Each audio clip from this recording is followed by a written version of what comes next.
বন্ধুরা, আজ আমরা জানব পিপিএফের সম্বন্ধে। পিপিএফ, যার পুরো অর্থ হলো পাবলিক প্রভিডেন্ট ফান্ড। পিপিএফ হলো সরকারের একটি নির্ভরযোগ্য সেভিংস স্কিম। বর্তমানে পিপিএফে সুদের হার চলছে 7.1%। এটি সারা বছরের বিনিয়োগের ওপর পাওয়া যায়। সাধারণত পিপিএফে টাকা 15 বছর ধরে আপনি রাখতে পারবেন। তবে যদি কেউ চায় 15 বছরের পর 5 বছর করে এই পিপিএফের মেয়াদ আপনি চাইলে এক্সটেনশনও করতে পারেন।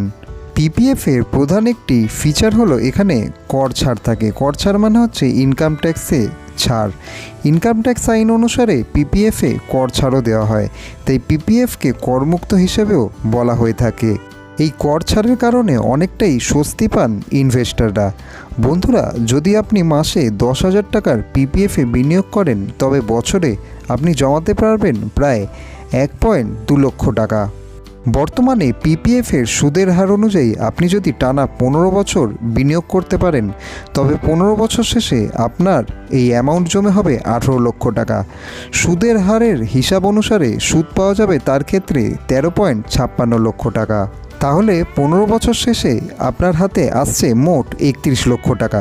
তো বন্ধুরা, তাহলে আপনারা নিজেরাই দেখতে পাচ্ছেন যে আপনি যে পরিমাণ পিপিএফে ইনভেস্ট করবেন, একটা নির্দিষ্ট সময়ের পরে আপনি তার দ্বিগুণ অর্থ নিজে থেকেই লাভ করবেন। তাহলে বন্ধুরা, আর দেরি না করে দ্রুত পিপিএফে বিনিয়োগ করা শুরু করে দিন। আর এরকমই ভিডিও দেখার জন্য আমাদের চ্যানেলটিকে আজই সাবস্ক্রাইব করে রাখুন।